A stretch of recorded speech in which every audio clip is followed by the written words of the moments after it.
The gun trembles in her hands. Sarah Brennan stands in the doorway of the lumber mill office, dress torn at the shoulder, hair wild from 3 days riding.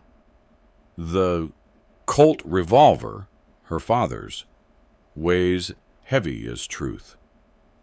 Across the desk, Caleb Monroe looks up from his ledger, and the world stops spinning. "Your brother killed my family," she says. Her voice cracks on the last word. The gun barrel dips, rises, steadies. Outside, November wind rattles the windows. Inside, only breathing. Only the tick of the wall clock counting seconds toward eternity. Caleb stands slowly. Doesn't reach for the rifle propped in the corner. Doesn't call for the men working the yard. He moves around the desk, boots deliberate on pine boards, and kneels. Right there before the barrel.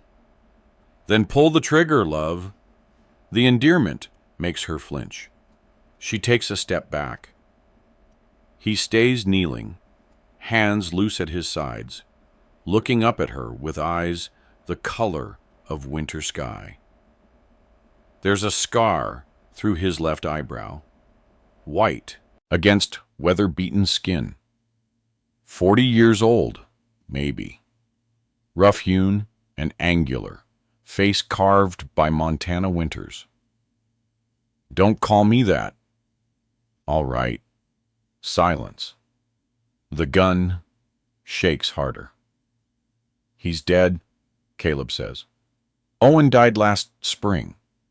Pneumonia took him in the territorial prison." She absorbs this. The gun doesn't lower. Doesn't change what he did. "No, ma'am." Doesn't change a single thing. "The bank in Billings." July 1881. "My father was the manager. My mother and sister were visiting. Owen Monroe shot all 3. Caleb nods once. "I know." "Then you understand." "I understand you rode 3 days to kill me because my blood's the same as his. I understand that won't bring them back." He pauses. "But I understand the needing to." The barrel dips. Her arms are shaking now, exhaustion bleeding through adrenaline. She hasn't eaten since yesterday, hasn't slept in longer. Her horse is tied outside, ribs showing, nearly foundered. "I don't know you," she whispers. "No, ma'am." "But your name's the same." "It is." "And you're still breathing when they're not." "That I am." The gun lowers an inch. Another. Her knees buckle slightly. Caleb shifts, but doesn't rise. Doesn't move toward her. Just watches with those steady, winter eyes. "I can't," she says. "God help me. I can't." The Colt drops. She drops after it, crumpling like wet paper, sobs tearing out of her throat. The gun clatters on floorboards. Caleb reaches slowly, moves it aside, sits back on his heels. "When did you last eat?" She shakes her head, face buried in her hands. "There's a room above the mill. Clean bed, stove. I'll bring something up." "Why?" The word is muffled, broken. "Because you need it." The room smells of pine soap and wood smoke. Sarah wakes to gray light filtering through calico curtains. For a moment she doesn't remember. Then it crashes back. The gun, the kneeling man, the terrible mercy of her own weakness. She sits up fast, head shifting. Her boots stand by the door, cleaned of trail mud. Her dress hangs on a peg, mended at the shoulder with careful stitches. She's wearing a man's shirt, soft flannel against her skin. Panic rises. She checks herself. Everything else, still her own clothes, dusty but intact. The shirt merely laid over her while she slept. On the table, beside the narrow bed, bread, cheese, apples, a pitcher of water, still cool. She drinks directly from it, water running down her chin. The door is closed, but not locked. She tests the handle. It opens easy. Downstairs, the mill screams its one-note song. Men shouting over machinery. The smell of fresh-cut timber and sweat.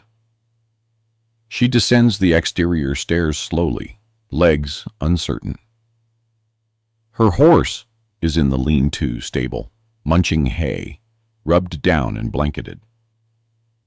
Someone's treated the saddle sores on his flanks. Caleb is splitting firewood behind the mill. He works with methodical rhythm, axe rising and falling, each log splitting clean. Doesn't acknowledge her approach, but shifts slightly, making space without stopping. His work. Sarah stands watching, arms wrapped around herself, against December cold that came sudden overnight. First frost silvers the woodpile. "Thank you," she says finally. "For the horse. He needed tending. For not..." She stops, doesn't know how to finish. For not what? Taking advantage? Caleb sets another log, splits it. That's just being human, not saint. His voice carries no self-righteousness. Plain statement of fact. He works another few logs before pausing, leaning the axe handle against his thigh. Doesn't look at her directly. "You're welcome to stay long as you need. Town's 6 miles east. Stage comes through Tuesdays and Saturdays. Today's Thursday. I have no money for stage fare. Didn't ask if you did." She processes this. "You're giving me a place to stay until Saturday. Giving you a place to stay? Period. How long's your business? Why would you do that?" Now he does look at her. Same steady, winter sky eyes. "Because 3 days ago, you lost everything to my brother's evil.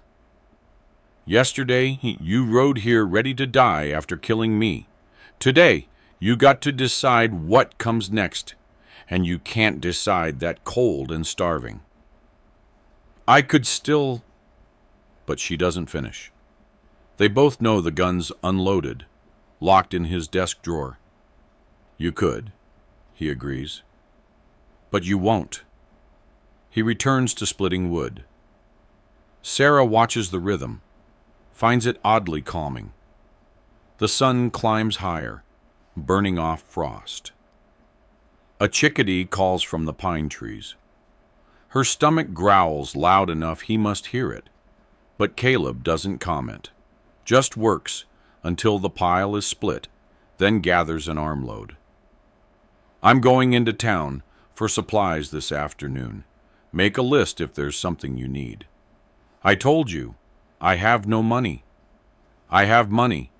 You have needs. Math's simple." He walks toward the mill office, wood stacked in his arms. Sarah stands in the yard, surrounded by the smell of fresh split pine, and doesn't understand mercy this size, doesn't trust it.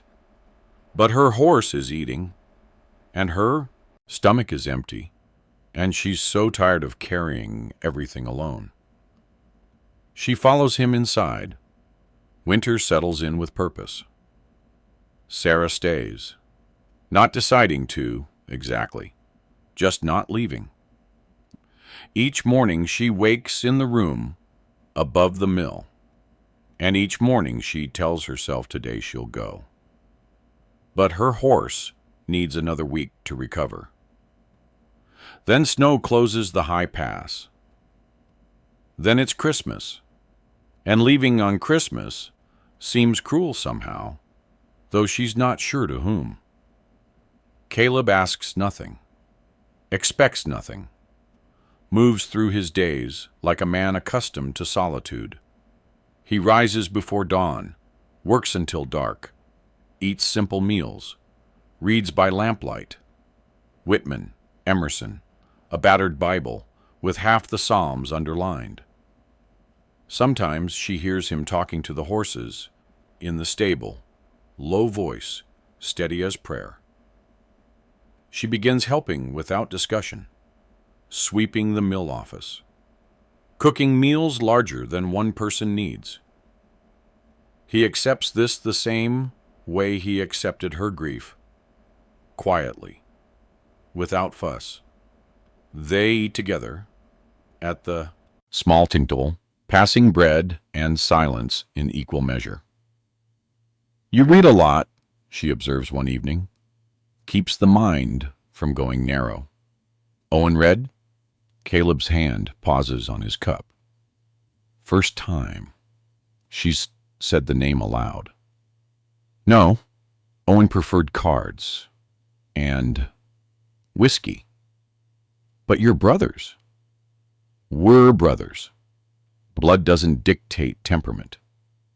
She considers this. Outside, wind howls around the eaves. Inside the stove ticks with heat. My father used to say that. Blood isn't destiny. Your father sounds wise. He was. She stares at her plate. Was. I don't know what tense to use for the dead. Caleb nods slowly. I use present sometimes. Helps keep them close. They don't speak more that night. But something shifts, small as first thaw. The town learns about her by New Year's. Caleb takes her to Sunday service. Figure it's time she saw other symptoms. The church is small, white-painted, filled with families who've known each other since Montana was still wilderness. Sarah feels their eyes like brands. Hears the whispers start before the hymns end. That's Monroe's woman. Heard she came here to kill him. Living above his mill now, alone with him. Shameful. After service, on the church steps, Martha Hendricks approaches, 60 years old, spine straight as lodgepole pine, eyes hard with righteousness. "Mr. Monroe." "Miss Dick." She waits for Sarah's name, like setting a trap. "Brennan," Sarah says. "Sarah Brennan." "Miss Brennan, I wonder if you understand how your arrangement appears to decent folk." Caleb's jaw tightens, but he stays quiet. Sarah feels him withdrawing, preparing to weather this storm in silence. Something hot rises in her chest. "My arrangement," she says carefully, "is that Mr. Monroe offered shelter when I had none. He's asked nothing, touched nothing, given everything. Appearances matter. My family's dead, Mrs. Hendricks. My father, mother, and sister, shot down in a bank by this man's brother. I came here to—" She stops, swallows. "I came here angry. Mr. Monroe met that anger with grace I didn't deserve. If you find that shameful, perhaps examine your own heart." Martha's face reddens.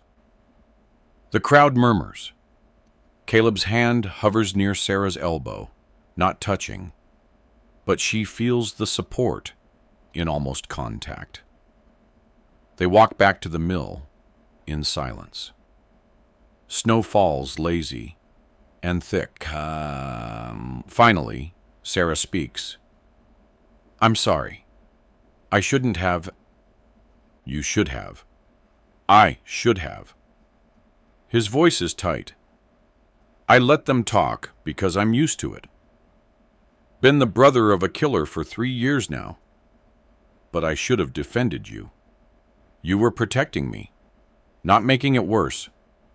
I was being a coward. They reach the mill. Caleb stops at the base of the stairs to her room, finally looks at her directly. Snow catches in his dark hair, melts on his weathered face. Thank you, he says, for standing when I wouldn't. Sarah nods, climbs the stairs. Behind her closed door, she unpacks one item from her trunk for the first time since arriving. Her mother's shawl, still smelling faintly of lavender. She wraps it around her shoulders and doesn't cry, but it's close. Spring comes tentative, testing the edges of winter. Sarah finds Caleb in the yard one March morning, turning soil in a plot behind the stable. He's stripped to shirt sleeves despite the cold, working a spade through earth still half frozen. She watches from the doorway, coffee cup warm between her palms. What are you planting? Thought vegetables, carrots, beans, potatoes, whatever takes. He pauses, leans on the spade. Unless you'd prefer flowers. The word hangs. You. Not one. Her. Both, she says. Vegetables for eating. Flowers for... She doesn't finish. For beauty, Caleb completes. For remembering things grow. She sets down her cup, comes to stand beside him. The earth smells raw and honest. I should leave. Should you? I've stayed the winter, imposed on your kindness. People talk. People always talk. Mrs. Hendricks came to the mill yesterday, said, I'm ruining your reputation. That decent women don't... Sarah stops, anger and shame mixing. She said if I had any self-respect, I'd move on. Caleb drives the spade into earth and leaves it standing. Turns to face her fully. This close, she can count the silver threading his temples, the small scar below his ear, the way his eyes hold steadiness. She's come to depend on. Do you want to leave? The question, asked plain, undoes something in her chest. No, she whispers. I don't want to leave, but I don't know what staying means. Means helping me plant this garden. Means sharing meals and silence. Means... He hesitates, and she sees fear cross his face, quick as shadow. Means I'd like you to stay. Not as charity. Not as debt. As choice. Caleb. I know I'm not much.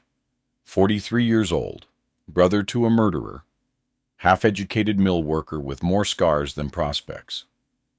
I know you came here carrying grief I can't fix. But somewhere between winter and spring, you became... He stops, searches for words. You became the part of the day I look forward to. Sarah's throat closes. She thinks of her father, shot down in sunshine. Her mother's hand reaching for her sister. The weight of the gun in her shaking hands. The man who knelt before it and offered mercy. I'm broken, she says. I'm weathered. I wake up angry some mornings. I carry my brother's sins. I don't know how to trust this. Neither do I. Caleb reaches out slowly, telegraphing movement, and takes her hand.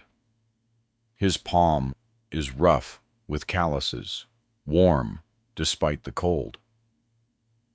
But maybe we figure it out together. Build something instead of finding something. She looks at their joined hands, thinks of locked doors she's started leaving open. Her trunk finally unpacked. The shelf in the kitchen where her mother's recipe book sits beside his Emerson. Small domesticities that accumulated like snow, quiet and constant. The garden, she says. I want to plant snapdragons. My mother loved them. Then we'll plant snapdragons. They work until noon, turning earth, planting rows. Caleb explains crop rotation. Sarah talks about her father's garden in Billings, the way he'd hum while weeding. They don't speak of the future in concrete terms. But when Caleb mentions building a root cellar for winter stores, he says we instead of I, and Sarah doesn't correct him. That night, she comes downstairs after supper, finds him at the table, mending a harness with careful stitches. She pours 2 cups of coffee, sits across from him. My father used to say, love isn't found. It's built, like a house, one board at a time. Caleb's needle pauses. Wise man. I think I'd like to build something. If you'll have me. He sets down the harness, reaches across the table. She takes his hand, and this time, she doesn't let go. I'll have you, he says. Broken, angry, scarred, and all. Same goes for you. Weathered, burdened, and all. Outside, the first robins are singing. Inside, the stove burns steady. They sit. The lamplight, hands clasped across wood worn smooth by years of use, and begin the slow work of building home from heartbreak. Spring turns to summer. The garden grows. Snapdragons bloom beside bean rows, beauty and sustenance side by side. Some mornings Sarah still wakes angry. Some evenings Caleb still goes quiet with old shame. But they weather these storms together, and the storms grow smaller. In September they marry in the small white church. Martha Hendricks attends, tight-lipped but present. The whole town comes, witness to what mercy can build. Love isn't found. Sarah's father said, it's built. One board at a time. One garden row. One winter survived. One choice to stay when leaving would be easier. They build it together, and it holds.